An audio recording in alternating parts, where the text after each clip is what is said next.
All right, I think we're rocking.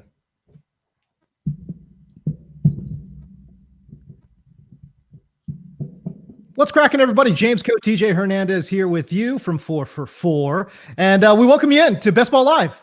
It's a best ball show. We're going to be drafting live against, I think, some of the guys that follow us on Twitter and those type of things. But it's a $5 best ball draft right now. And in this program, TJ, I'm excited to say we are going to be giving away a $25 entry into the Best Ball Mania 2 on Underdog Fantasy, $1 million prize there.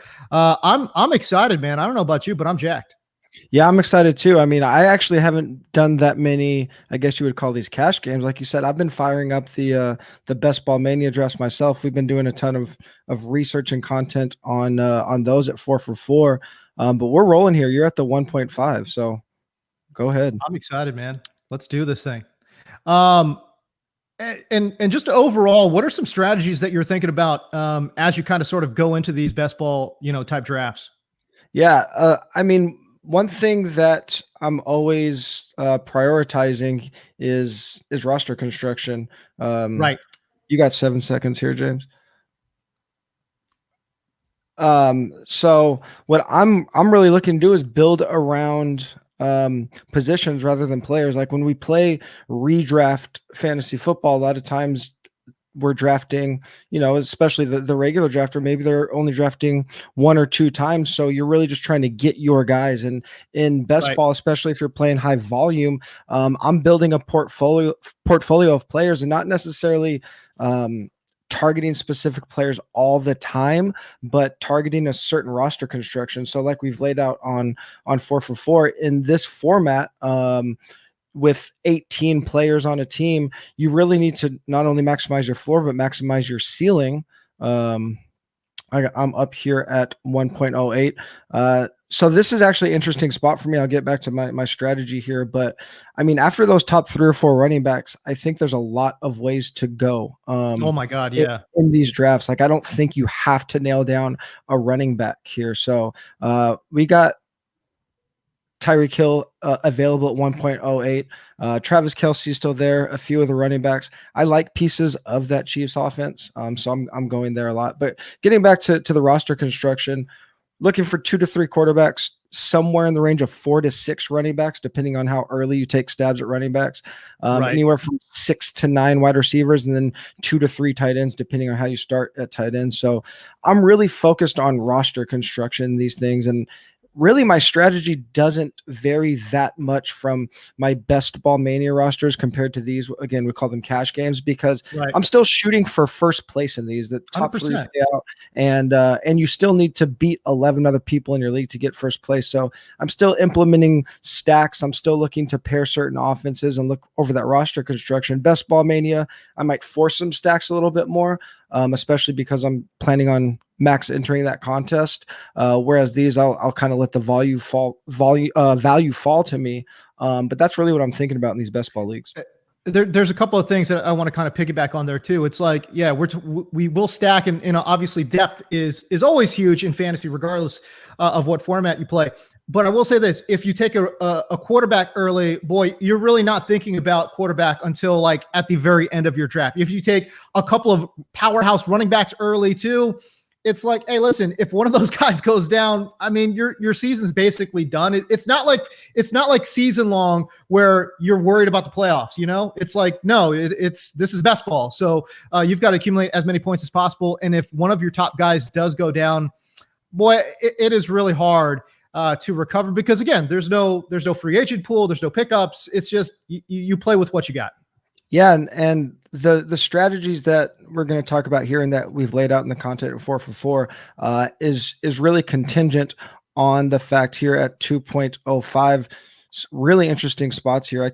I started with Tyreek. I can go with who I think is still the second best wide receiver in the league, despite of the quarterback situation, Devontae Adams. We got Aaron Jones or Najee Harris. I'm going to, I usually don't do this. A lot of times I'm looking at tight end here. I'm going to start out with Tyreek Hill and another wide receiver, Devontae Adams. I think the top 2 wide receivers in the league, and see what happens with this draft.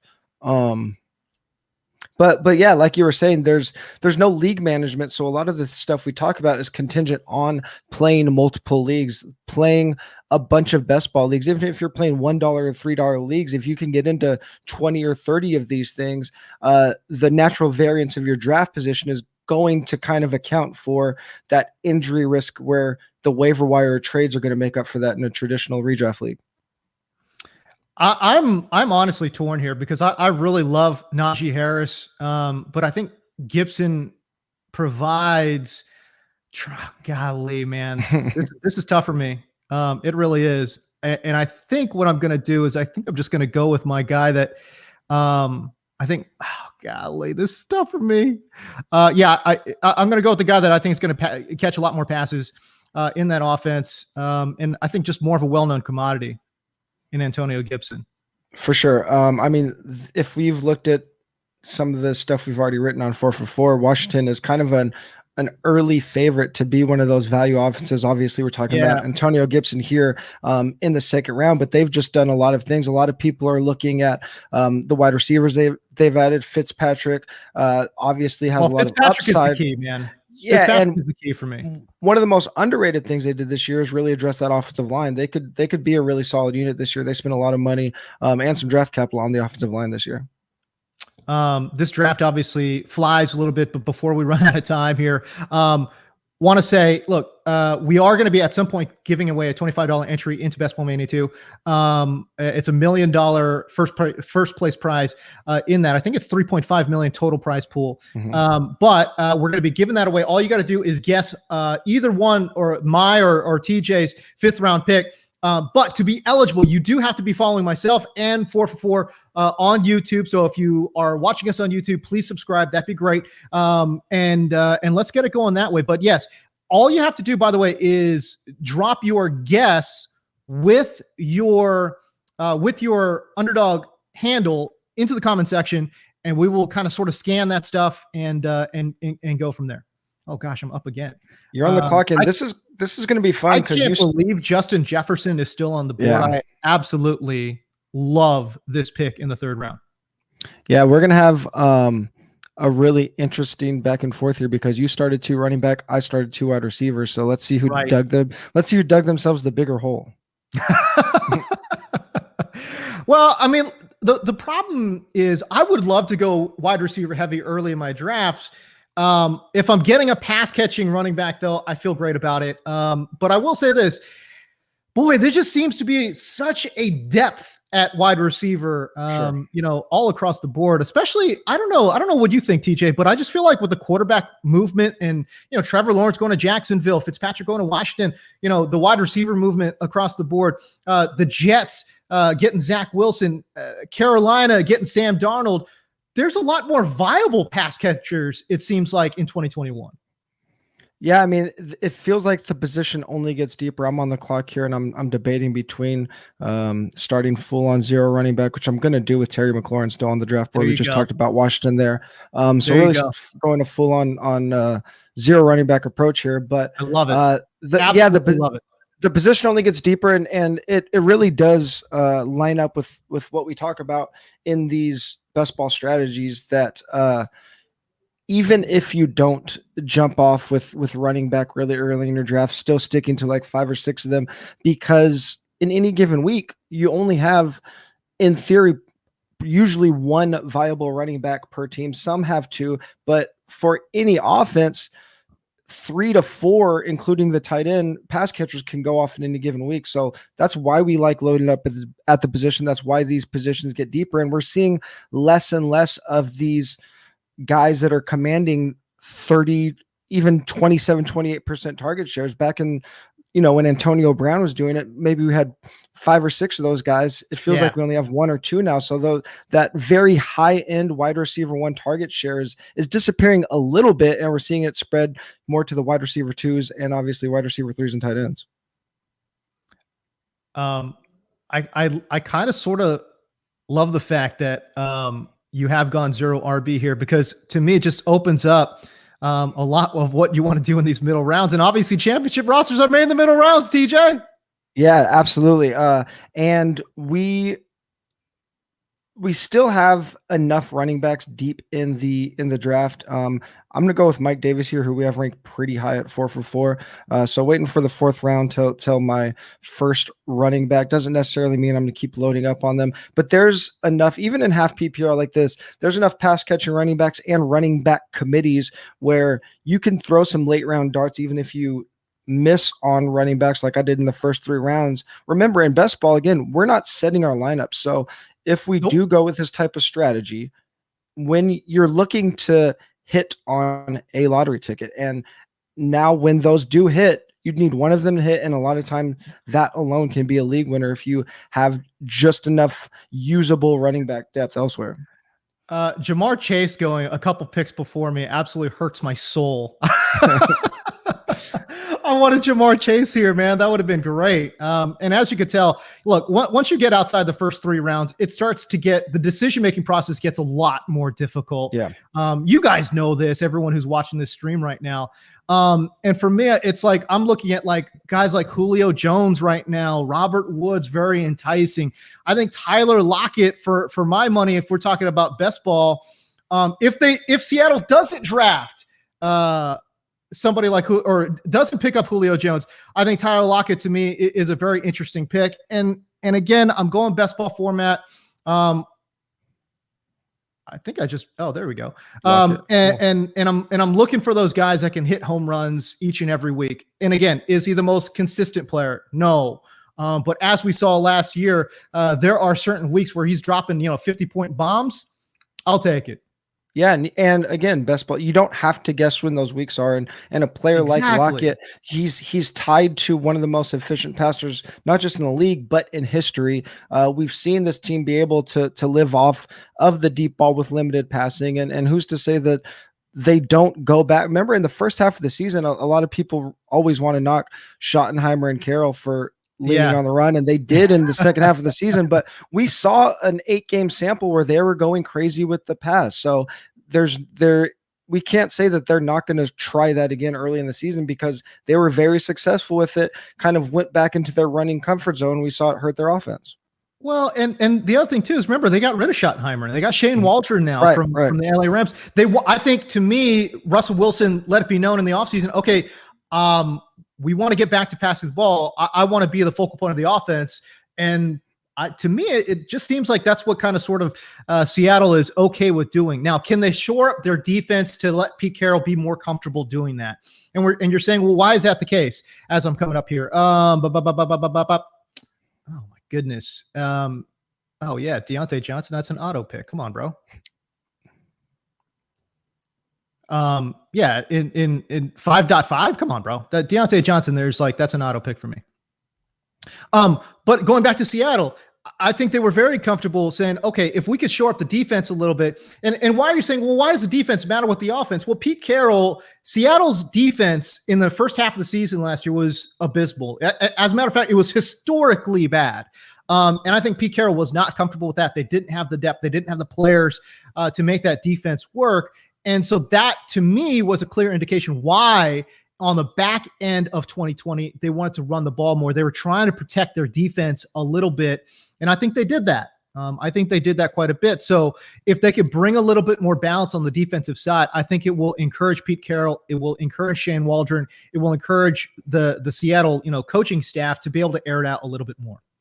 Yeah, and I mean, that's going to be with the 49ers doing what they've done on offense. We already know about the Cardinals, and now Stafford at the Rams. That's going to be a shootout division. Wide open division, man. And I absolutely love it. So we just passed my 5.08.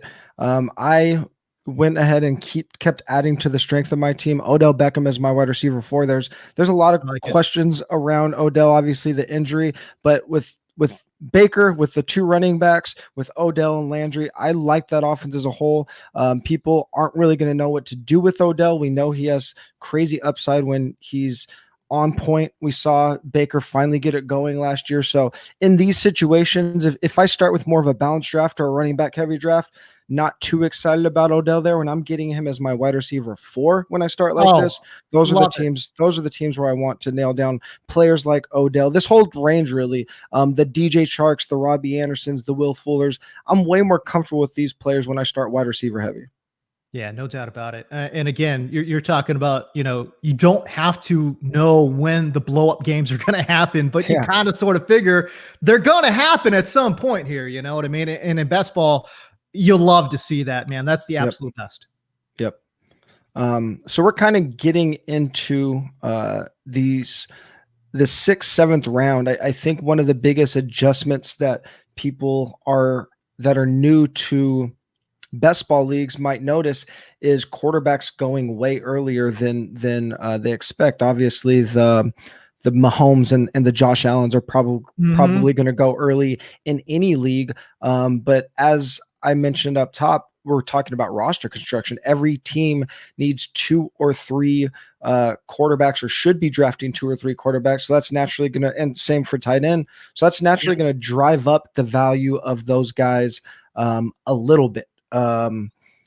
So I am really focusing in on, I'll let you go ahead and think about your pick a little bit here. Again, it's like, come on, guys. Brandon Ayuk, at this point in the draft for me is like it's like stealing for me. I love this pick. I love this pick here in round 6. Yeah, I think the way you've kind of talked about Ayuk, the way you've talked about Johnson, probably the same thing I think about a lot when especially if I'm drafting a lot of teams. I'm targeting offenses often more than players, especially in best ball, and teams like Washington, like San Francisco, like Pittsburgh, those ambiguous situations. Those guys, if we knew exactly what their role was, or they didn't have any competition, are probably getting bumped up 2 or 3 rounds. But I like targeting those good offenses that are a little bit ambiguous, just because I think there's a lot of value there. I think there's really good value. And again, you're right. It is a little ambiguous because I think week to week, it's seemingly the game plan changes week to week with those teams. I mean, especially what we saw with Pittsburgh, sometimes the Deontay Johnson week, sometimes the Chase Claypool week, and same thing in San Francisco. I think there will be times when it's like a George Kittle week, where it's a Deebo Samuel week, but there will certainly be weeks when it is Brandon Ayuk. And plus, shout out to my guy, Matt Harmon. He absolutely loves Brandon Ayuk, and so of course that has sort of kind of trickle down effect on me. Well. So I'm big on Ayuk this year as well. Yeah, got to give a shout out to the old hashtag reception perception. That work goes in a lot of 4-for-4 work. That work was part of the reason that we were on Josh Allen last year at 4-for-4 because of Matt's great reception perception. I wanted to go back really quick to my last pick of Kyler Murray. I mentioned just the value bump that quarterbacks get, and I am comfortable taking a quarterback starting in the 6th round in best ball leagues. I want to get one of those top 8 or 9 passers if I can, because we saw with the combination of the mobile quarterback that's also an efficient passer, just the quarterback calculus is kind of changing in fantasy football. We saw 100%. A group of 8 or 9 guys that were just so much further above the field. The scoring wasn't linear last year. If you were the quarterback 14, you were way below the quarterback 8, whereas in past years, those players might be maybe a point apart per game. That just isn't the case anymore. So I'm putting quite an emphasis on locking down guys like that. I'm actually surprised here. Talk about your Brandon Cooks pick, because I think that's really interesting. Houston is a destination right now where I think most fantasy managers are saying, nope, I want no piece of that. Yeah, I mean, he is a perennial 1,000-yard receiver. We've seen him be wide receiver 1 before. He's the clear wide receiver 1, just in an offense that people are really avoiding. We still don't know Deshaun Watson's status. I mean, whatever you think about the situation, there's still an outside chance that Deshaun Watson plays quite a bit this year. 100%. Yeah. And if we know that, or if we get that information, Cooks is probably bumped up to the 4th round. So between now and August, if we get chances to draft players that could shoot up boards 3 or 4 rounds, draft them. Because I don't think his value is going to go down at all. It can definitely go up if we get word that Watson is playing. And we've seen players like any wide receiver 1, regardless, it has to be a completely dire quarterback situation, which it can be, for a wide receiver one to completely not produce, but there's clear upside being the wide receiver one. Even if he doesn't get Watson until week 6, I think it's still worth the pick here. Something that I've noticed about my roster construction, and it's something that you definitely have to think about in best ball, are bye weeks. You know, it's funny when I do redraft, I literally do not care about bye weeks. It's like, you know, thank you for saying that. I appreciate that. But then for best ball, it does matter because you cannot pick up guys, right? So you don't want to go into a week where it's like, for example, like if you look at my roster right now, I think you guys could see my screen. Justin Herbert's got a week 7 bye. I'm heavy in the week 7 buys right now. Justin Jefferson, Deontay Johnson, all week 7 buys. That's a problem, right? Yeah. So I need to now adjust and kind of recalibrate what I'm doing here in the back end of my draft here as we're going into round 8. I got to really sort of focus in on bye weeks and make sure that I'm covering my bases here. Yeah, and I would say the way you started, I'm fine with, because you're still targeting players that you want, players that can have huge weeks any week. Again, recalibrating for those weeks later. Like if you're just getting guys that could put up some points, as long as you're not taking zeros in those spots, I think it's okay to be really heavy. If you have a bunch of week 7 buys between your running backs, wide receivers, that's okay. The quarterbacks and tight ends, obviously, if you're someone that's going to end up with a 2 quarterback or 2 tight end approach, you need to be way more cognizant of that. Man, I am a little bit torn here because I like Marquise Brown in this format as well. Curtis Samuel, I like Curtis Samuel. We don't totally know his role, but I'm going to trust in Fitzmagic. That's what I'm going to do. And we start talking about stacks and everything like that. You know, I want to invest heavily into Washington's offense. Antonio Gibson was an early round pick for me. Now Curtis Samuel. If I can find a way to go get Fitzmagic a little bit later in this draft, I will do that as well.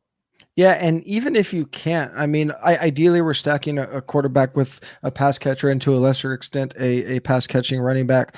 But if you have multiple pieces of one offense that you really believe in best ball, when those teams do blow up, when they have their 40, 50 point scoring weeks, chances are you're going to get big weeks from multiple players on your team, even if you don't have the quarterback.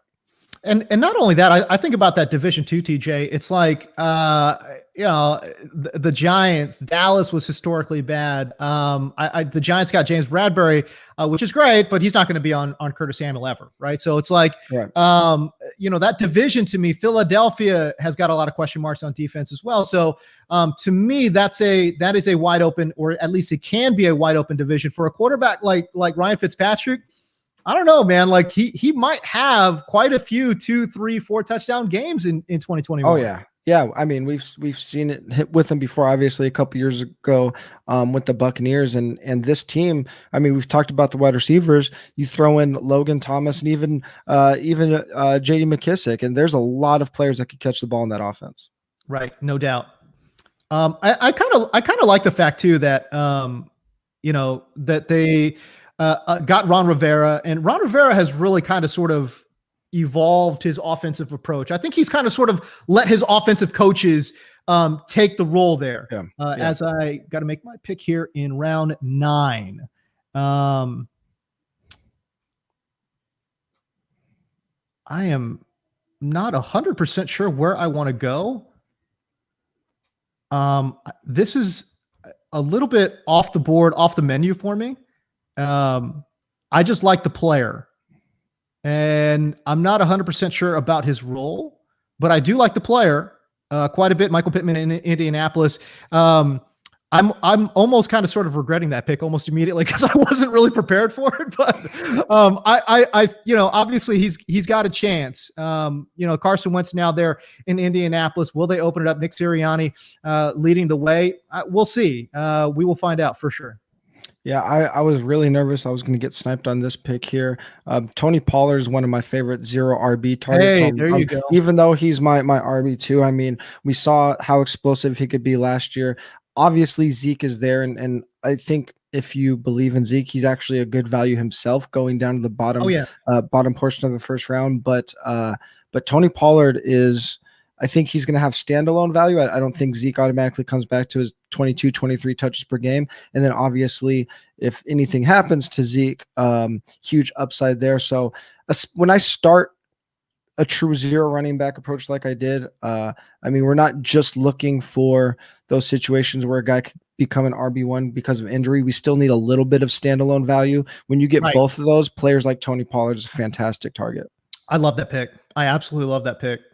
Yeah, and one thing that I think is really important, especially for people that haven't been drafting that much yet or are new to best ball, it's important to get in here and you can star all of your players. So it's going to give you, kind of like you've done in the middle here, your favorite players, especially in the later rounds, so that you don't forget who those targets are when you get late in the draft. I typically always do that with running backs, and I could see yours. So unfortunately, I am going to steal one of your guys here in Daryl Henderson, but that's who I was looking at anyway. So advantage of being on this side of the stream. It's all good, man. And you talk about standalone value plus huge upside. That is what Daryl Henderson represents, right? Like, we know that the Rams are going to, and they showed this last year, they're going to use a more of a committee approach. Henderson is certainly going to be in the mix there. And should there be an injury, oh my goodness, sky's the limit for Daryl Henderson. This is a guy that compiled 2,100 yards, his last season at Memphis. So he obviously has that explosive upside. Yep. And we saw glimpses of that as well in 2020. Yeah, I want to go back, even though I sniped your running back, and just talk about what you've done in your draft. Like, you started with 2 running backs and you just took AJ Dillon there, but we talked about how loaded wide receiver was and pass catchers in the middle round. You hammered wide receiver, and I think you've come out with like a really solid core. And then on the flip side, me only getting Mike Davis in the 4th round, with a quarterback and a tight end already on my roster, I think we both halfway through this draft now have a ton of flexibility in the second half of the draft, despite starting with a little bit of extreme approach up top. Yeah, no doubt. And I think that's, and again, we're kind of sort of just, doing it. I don't want to say casually, but a little bit, because we're having to analyze different picks, talk about strategy as well. And it seems like, to me, it's like, and again, you kind of sort of, it's probably just a good idea in general, just to kind of sort of get your feet wet with a couple of these drafts so that you're very comfortable with it. But what you were talking about in terms of queuing guys up, hitting those stars and just queuing guys up, that is so incredibly important in these formats, because again, are you 100% locked in on every single position? Probably not. And again, if you're the kind of person that is, not necessarily doing, tons of these drafts, this certainly, I think, helps a lot in a lot of different ways. It helps. I mean, we're obviously doing the fast version here. You can sign up for slow drafts if you're new to best ball and really take your time with these things. But it really helps you to get a really good idea of, like, Underdog is probably the sharpest ADP you're going to find. So you can do a lot of these drafts in a fairly short amount of time, whether they're slow or fast drafts. You can be signed up for multiple slow drafts at once. So it really gets you in tune with where players are valued and sharply valued really quickly. And if you are a best ball player and you get to redraft season late in August, I mean, you almost don't even have to bring a cheat sheet or a laptop to a draft. You can show up to your home league when the 11 other guys are flipping through magazines and you're just dominating the draft because you've been drafting best ball all season. And it really, even if you're only going to invest in 10 $3 best ball leagues and not trying to go all in on it, I think it's going to prep you really good for your big money home league as well. I mean, why would you not do that too, by the way? It's like, you talk about 10 $3 leagues. That's great. It's like you've invested $30. Who cares? It's great. Yeah. It's absolutely wonderful. It's a lot of fun. And then plus too, it's like, it gives you a little something extra to look at on Sundays. Like, like maybe your redraft league sucks. And you're like, all right, well, let me go flip over to Underdog and see how my Underdog teams are doing right now. Yeah, for sure.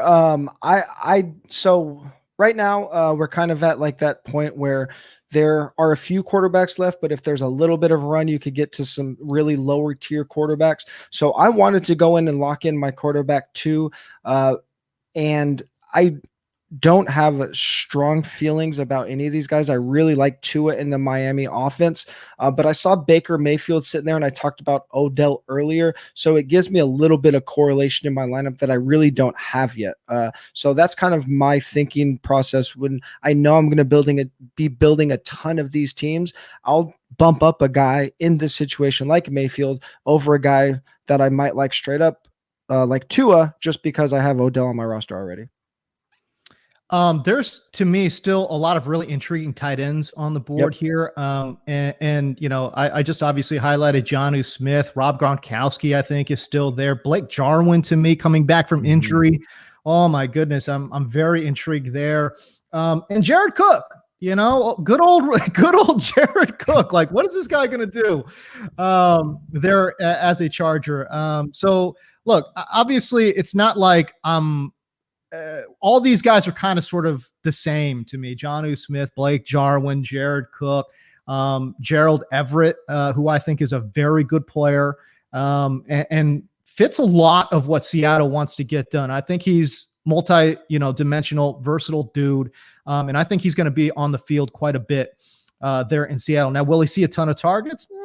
I don't know. I actually missed Anthony Ferkser somehow because obviously that guy is going to have some kind of role in Tennessee too.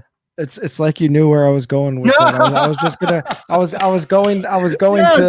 was going to make a comment about how we started, because we've been talking so much about running backs and wide receivers here, that with me starting Kyler with my 65th pick, that's pretty early for a quarterback in that situation. I'm almost always going with a 2 quarterback build. So I'm done with quarterbacks. The nice thing about Underdog, as you can see on your screen, if you click those positional buttons, you can eliminate positions from your queue. So now I got quarterbacks completely out of my queue, and with Tyler Higbee kind of a late first tight end, I'm probably going with a 3 tight end build. So that's why I wanted to nail kind of like another second tier tight end, because I know I'm going with 3, but not loving them as my only tight ends. I go with Henry Ruggs. The Las Vegas offense was very up and down. And Derek Carr, I don't know. I don't know if he's getting into a groove or finding a little bit of a groove, but I think he was a little bit better than advertised deep downfield. How much of that was Nelson Aguilar? I can't even believe I said those words. But the fact that Nelson Aguilar was running free on quite a few plays, I think indicates to me anyways that they're able to kind of draw up some deep shots. Now, will Henry Ruggs be that guy? Clearly he has the speed. And can he put it all together? That's what I'm looking for. And this late in the draft, it's like, all right, I'm going to take a swing. If I miss, not a big deal. Exactly. And that Raiders offense is really interesting, because there's kind of like forces that are fighting against each other. Ruggs, they used really interesting, because in college, even though he has the speed, they didn't use him in college on deep routes as much as the Raiders did last year. So he can run those shorter and intermediate routes. But on the flip side, the Raiders finally let Carr air it out a little bit, like you said, with Aguilar, and Carr was actually near the top of the league in on-target percentage on those deep balls. So if they decide to keep using Ruggs in that aspect, I think all of a sudden it looks like Carr can help him succeed in that. I'm not going to lie to you. The last couple of picks really just hurt my soul. Ryan Fitzpatrick, Denzel Mims, 2 guys that I was absolutely targeting. And now I'm kind of sort of on tilt. Like, I don't love Blake Jarwin, but I think he'll have a role in that Dallas offense. It's the curse of drafting a league that you tweeted out. Yes. But if people don't know, I have an absolute love affair for Denzel Mims for absolutely no reason. Like, I don't know why. It's like one of those, I don't have a ton of information. It's one of those feeling picks for me. And whenever I get deep in a draft, it's like I always find myself gravitating towards certain guys that I've got a gut check feeling about.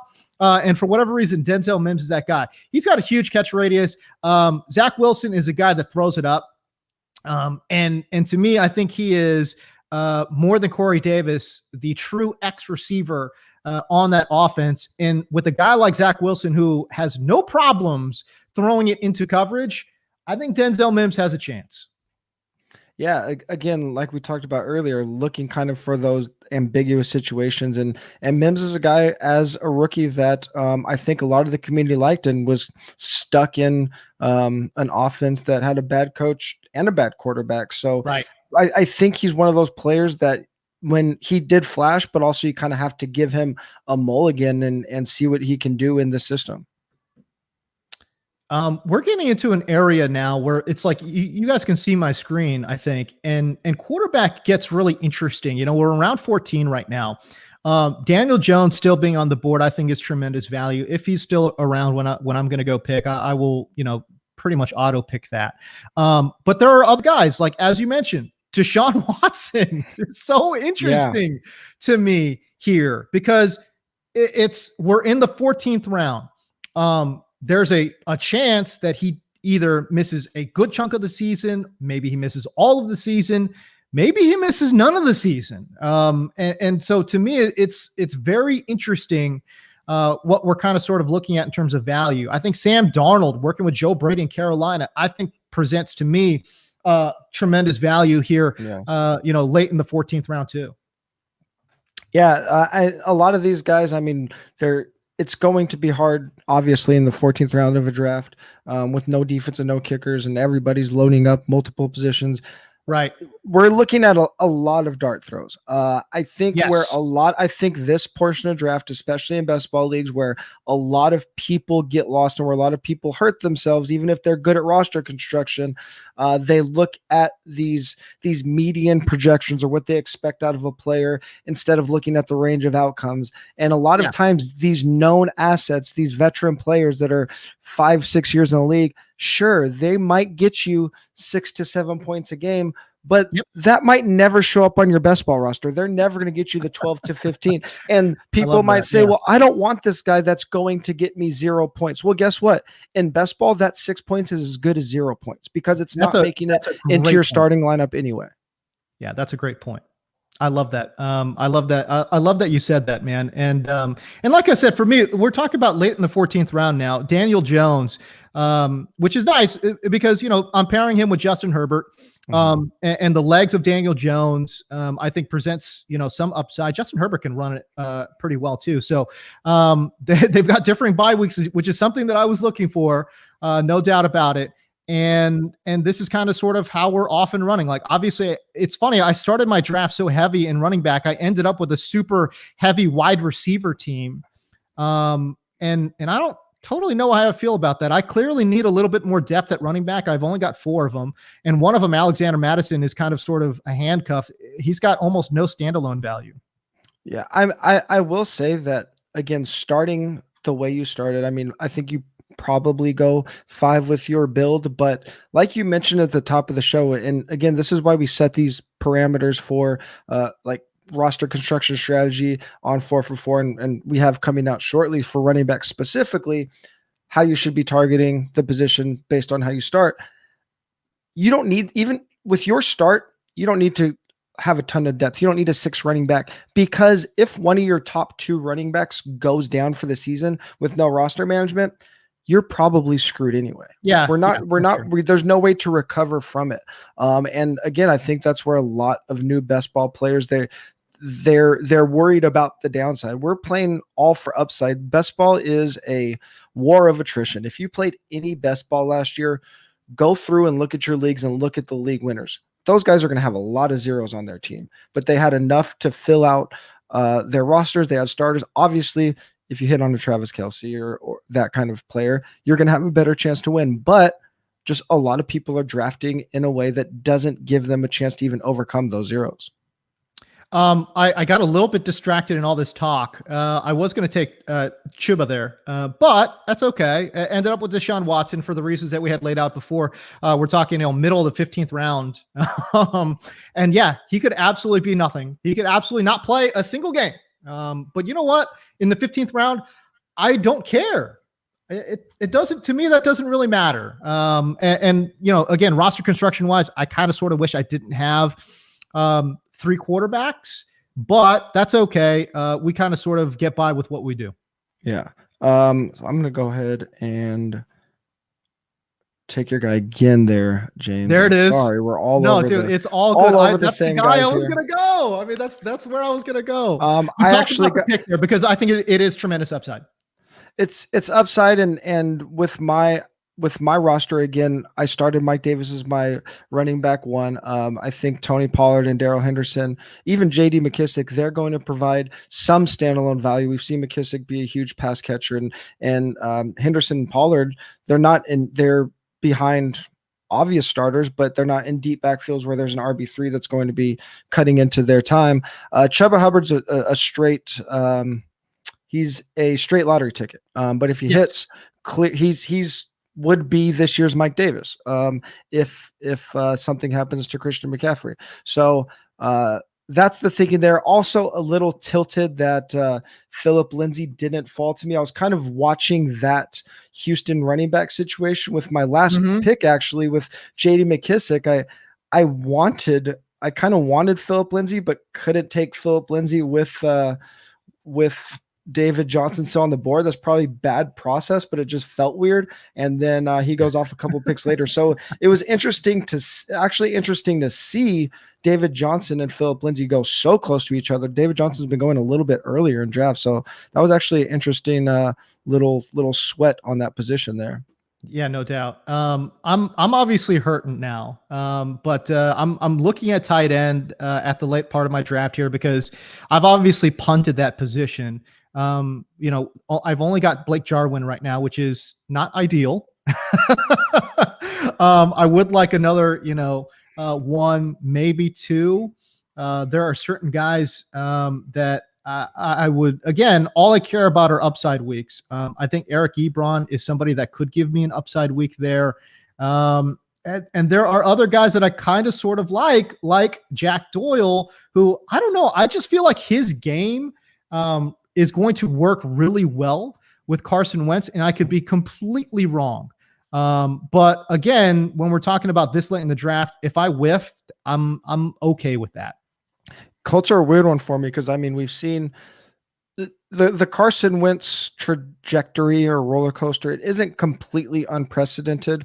Ryan Fitzpatrick is actually kind of similar, a player that's had that peak and then just had disgustingly low valleys like Wentz last year and then bounced back from it. It doesn't happen a lot, but it isn't unprecedented to see a dip like that from a quarterback and then a slight bounce back. And the Colts, with T.Y. Hilton up there in age, it's tough to figure out what that target share is going to look like. And obviously we've seen Wentz target tight end heavily before.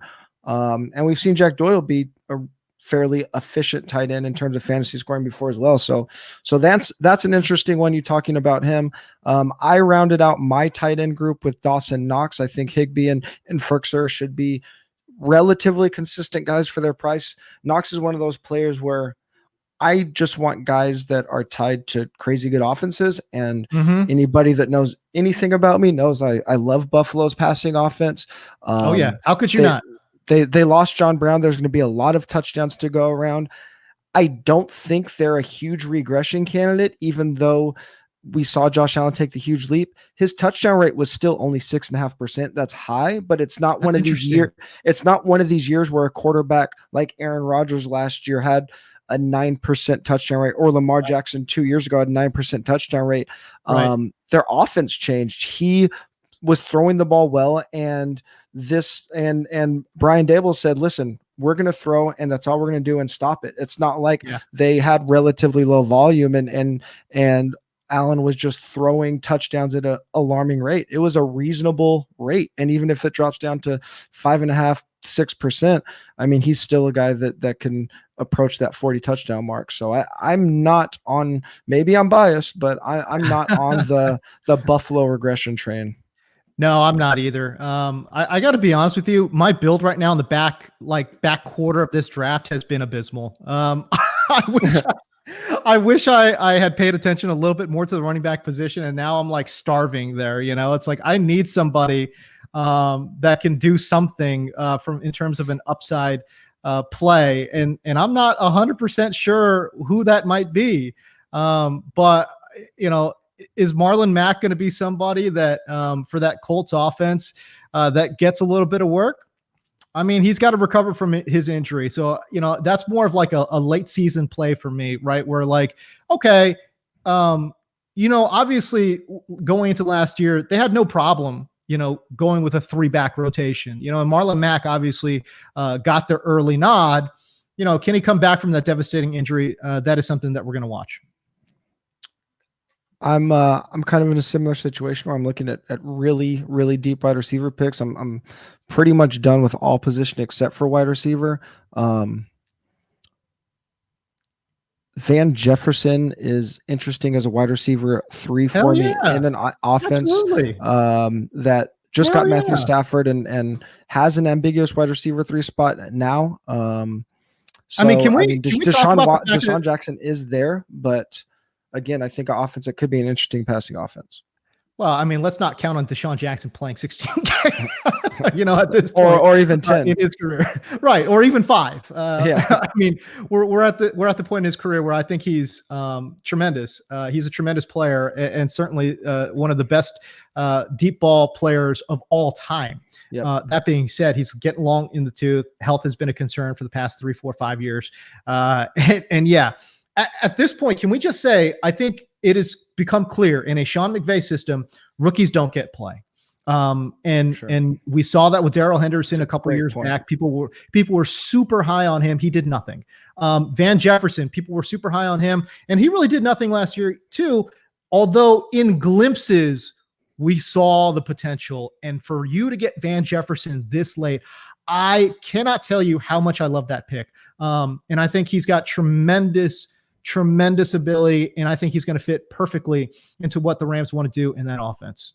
Yeah, I want to go back to your build, and I don't think that you're in as much trouble as you're saying here. Again, you started strong, and if those guys don't perform, then you're kind of screwed anyway. I think there are some players that I like really late in the drafts. I think Gio Bernard is an interesting super late pick. Salvin Ahmed, he performed well when given the chance, and he's a player that's going really late in drafts. So I don't think that you are in bad as shape as you're saying here.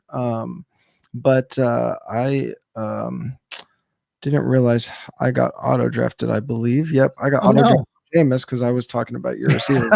That's okay. That's all right. That's okay.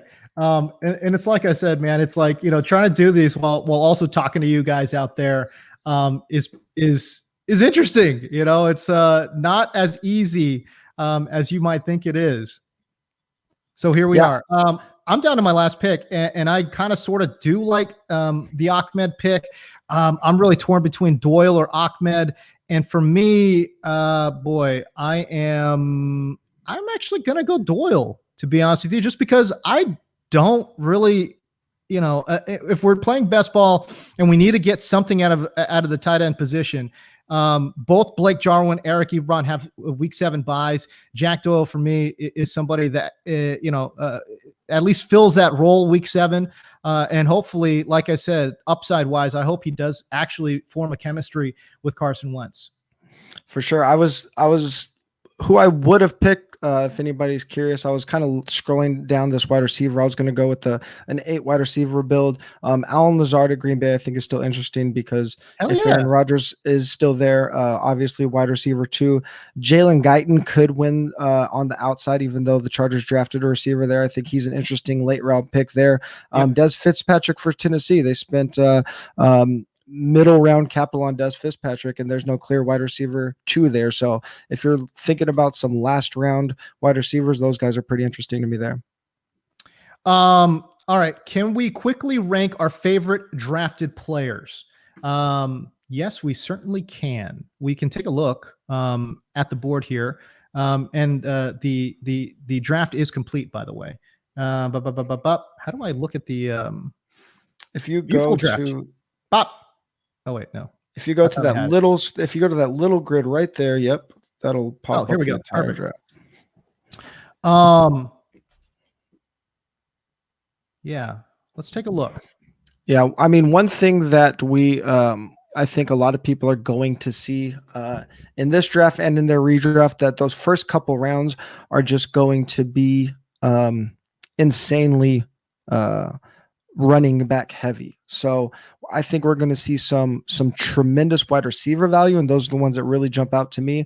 You getting Justin Jefferson in the third round is just insane to me. Insane. And then I mean, this team won boots Julio, Cooper Kupp, Will Fuller, and Debo when he doesn't get a wide receiver for the first 3 rounds, and then doubling up with tight end. I mean, not only do I like the value of those pass catchers, I just really love that build all the way around. So whoever the hell Boots is, if you're watching, Good job. I really, that's one of my more favorite builds, and it really just shows, kind of like you did, like the depth of that position. I'll go back to Boots again. First of all, Terrace Marshall is somebody that I think is such a great fit for Carolina. I think he's got, at least a semi-clear path to targets. And he's in a hyper athletic kid. I think in the 12th round, that's really good. Emmanuel Sanders there in Buffalo. Come on. I mean, again, there was no, Buffalo was one of the most pass heavy teams in the NFL. They ran the second most 4 wide receiver sets in the NFL, just next to Arizona. They're going to sling that ball over the yard. Josh Allen, obviously an emerging superstar here. And then John Brown in Las Vegas. Can he stay healthy? That's always been the question mark. But the reasons I laid out for Henry Ruggs applied that exact same rationale for John Brown. And again, in the 15th round of a best ball league, you can't fault it. And then you talked about Allen Lazard having tremendous upside. There is, I don't know. I mean, I could be wrong, but I feel like because they didn't really address the wide receiver position that much, they drafted a kind of like ho-hum, slot man. And obviously Allen Lazard plays primarily in the slot. So that could impact some of what he does. But if he can kick outside and play flanker even a little bit, and eat into MVS's snap share, which I think he absolutely can and probably should. I feel like there's a 2 touchdown game somewhere in him in this crazy 17-week season. No, sure. 2 touchdown game in him, and again, that's what we're looking for. We're looking for the upside. You mentioned the Emmanuel Sanders, and I want to kind of piggyback on that. We have Josh Allen and Stephon Diggs going near the very top of the draft. We think that this offense probably has 40 passing touchdown upside. Diggs isn't going to score 20 touchdowns, but now we have Sanders, Beasley, Dawson Knox, all these guys going way later. Somebody, if Josh Allen has even close to a repeat performance, is going to have a big year. We obviously can't always get Josh Allen, but this draft was really interesting with what we saw with quarterbacks. We saw Joe Burrow go in the 8th round before Tom Brady and Aaron Rodgers, when you could get Trevor Lawrence going around later than Rodgers or Brady, who I think is probably on par with a Joe Burrow projection. Yeah, and then you look all the way down at Tua going in the 13th round, offense that I think probably has the potential to make the biggest stride in the league this year, adding Will Fuller, drafting Jalen Waddle, a team that was already top 10 in neutral passing rate. We see rookie quarterbacks often see a bump in passing rate their second year if they've already been the starter. Miami could be a crazy good offense. You're getting Tua and Trevor Lawrence that much later than Joe Burrow. Those guys are 2 guys that I'm really looking at in drafts. There are a couple teams here that I kind of want to get your thoughts on, TJ. One is Scotty Knows. Okay, so he went crazy running back heavy off the top. 4 running backs right off the top: Derrick Henry, Clyde Edwards-Helaire, J.K. Dobbins, David Montgomery to start off his draft. Then he goes Adam Thielen. Through 6 rounds, he's got Adam Thielen as his only wide receiver. I mean, I understand wanting to go running back heavy, but to me, that's a strategy that could go sideways pretty quickly. The saving grace there is that there are no more running backs taken. New best ball players, I think you'll see them take a 5th or even a 6th running back in that situation. So at the very least, there isn't another running back taken. I think probably if you start 3 in a row, the optimal strategy is more likely to stop at that 4th running back and start loading up at the other positions, and then just if you're going to take a 4th running back, save it till very late. And then if you are building like that, I think you really. Think about what he's looking at, right? He has Derrick Henry, CEH, and JK off his first 3 picks, and now he could go Robert Woods, Julio Jones, Cooper Kupp at that position, right? And he bypassed all those guys to take David Montgomery, which is that hurts. The problem with that build is how often does, with Tariq Cohen back, with that offense changing, with a mobile quarterback, assuming Justin Fields starts week 1, how often is David Montgomery even breaking into your flex with that start? Right. Adam Thielen, Tyler Boyd, Laviska Shenault, Rashad Bateman, T.Y. Hilton, any receiver, and then some pretty good tight ends. Any receiver can easily outscore that 4th running back to get into that flex position. And if you're going to start with that kind of build, I think you really need to take advantage of the depth at wide receiver. And that team didn't really do that. I mean, we look at the bottom of the depth chart: Traquan, Tyrell, Amari Rodgers, Sammy Watkins. A lot of guys that I don't know. Even Rashad Bateman is a rookie in a low volume passing offense. Like it's wide receivers are upside in best ball. So I don't hate a robust build, and we saw Luck J do something similar. If you're going to start like that, you really need to be taking advantage of those mid round values, I think.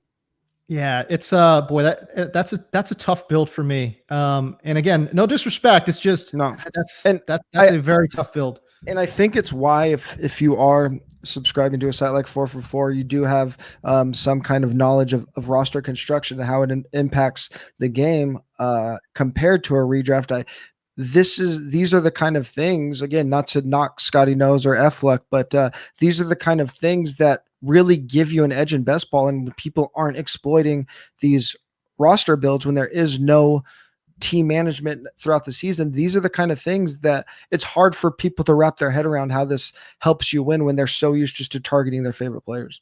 Yeah. I think you mentioned it. Luck to me is this is a tough, really, really tough build too. Yeah. I understand there's a lot of positive momentum with Kyle Pitts.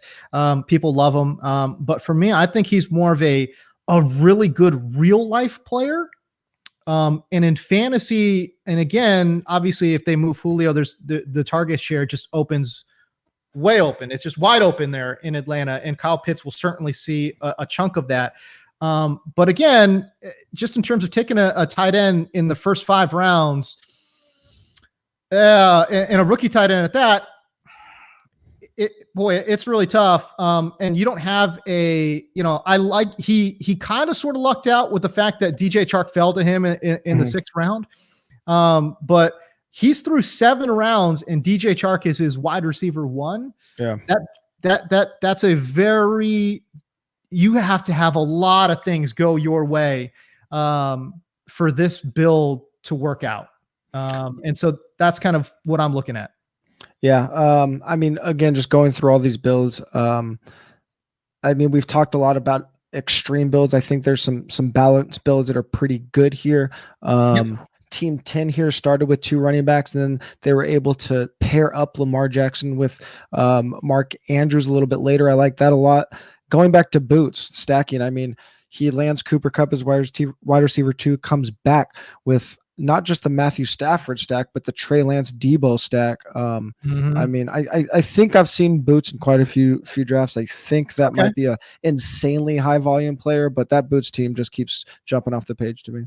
The number 12 team too, Smithfield. I like kind of sort of how he started his draft. Diggs, AJ Brown, 2 guys that could legitimately end up being the wide receiver 1.1 in 2021. Patrick Mahomes, obviously we know about.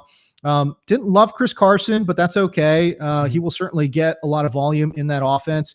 Chase Edmonds, good pick. Chase Claypool, I think, is another great pick. Damien Harris, oh my goodness, Damien Harris this late in the 7th round is a really, really good pick too. Yep. So I kind of sort of like what Smithfield did here, especially in the first half of his draft. Yeah, it's really cognizant of roster construction, Patrick Mahomes, and then waiting until round 13 to take Kirk Cousins, right. not taking a third quarterback when you start with an early quarterback. Yep.